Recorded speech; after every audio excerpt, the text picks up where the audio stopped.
Saïd ibn al-Musayyab. Introduction. Dans cette vidéo, nous allons vous exposer en 4 points une courte biographie de Saïd ibn al-Musayyab, qui fit partie des 7 jurisconsultes de Médine.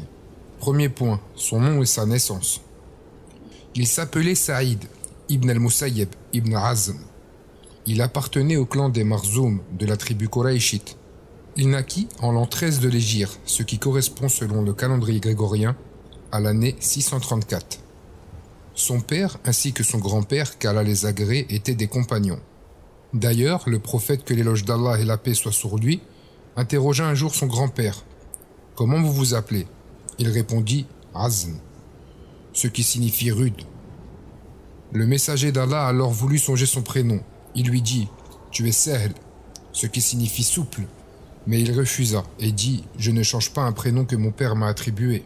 Après avoir relaté cette histoire, Saïd ibn al-Musayyab a dit « Cette rudesse n'a cessé de nous coller », rapporté par al-Bukhari. En effet, il a exprimé et illustré son inflexibilité à plusieurs reprises. Notamment une fois, le calife Abd-el-Malik ibn Marwan fut à la porte de la mosquée. Il envoya un de ses accompagnateurs pour interpeller Saïd ibn al-Musayyab. Ce dernier refusa d'aller vers le gouverneur. Le calife alors insista, mais Saïd campa sur sa décision. Le calife dit alors qu'Allah fasse miséricorde à Abu Muhammad, il ne désire que fermeté. Deuxième point, ses maîtres et ses élèves. Parmi ses professeurs, Omar, Ali, Aisha, Zayd ibn Thabit, Abu Musa al-Ash'ari, Ibn Abbas, Abu Hurayra, qui fut également son beau-père. Vu qu'il était marié à sa fille d'ailleurs, il était considéré comme le plus grand connaisseur de ses récits. Quant à ses élèves, on retrouve les enseignants de l'imam Malik, tels que Muhammad ibn Shihab al-Zuhri, ainsi que Yahya ibn Sa'id al-Ansari.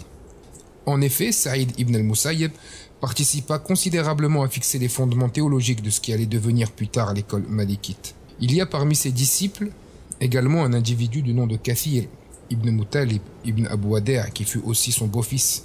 Savez-vous comment l'est-il devenu?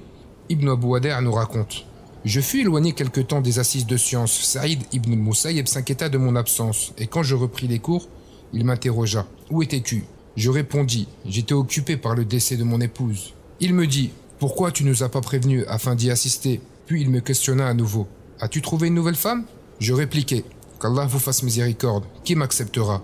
Je ne possède que 2 ou 3 dirhams. Il me surprit, moi. Je lui dis, c'est vrai? Il me confirma, oui.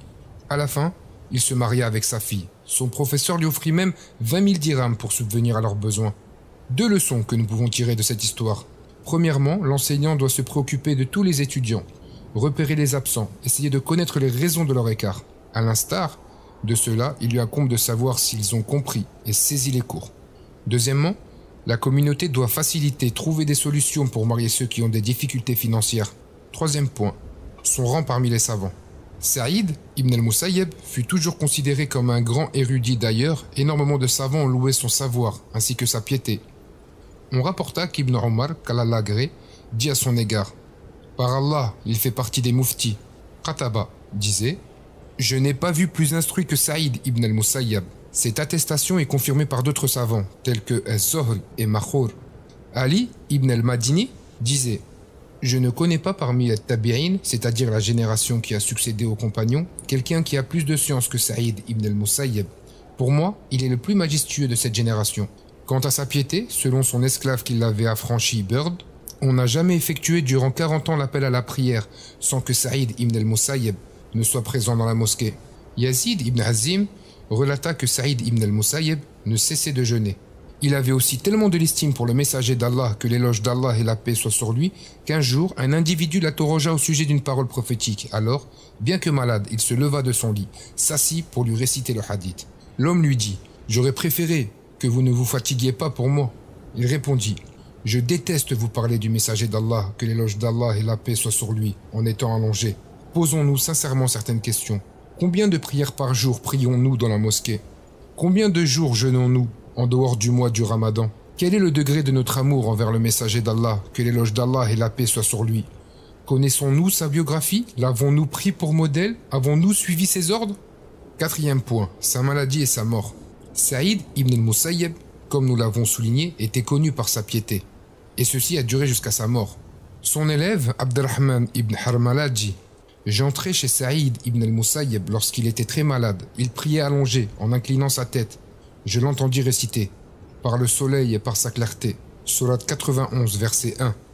En effet, il n'y a aucune excuse pour délaisser la prière. Allah nous a facilité, il nous a permis de l'accomplir en étant assis, ou même allongé en cas de gêne.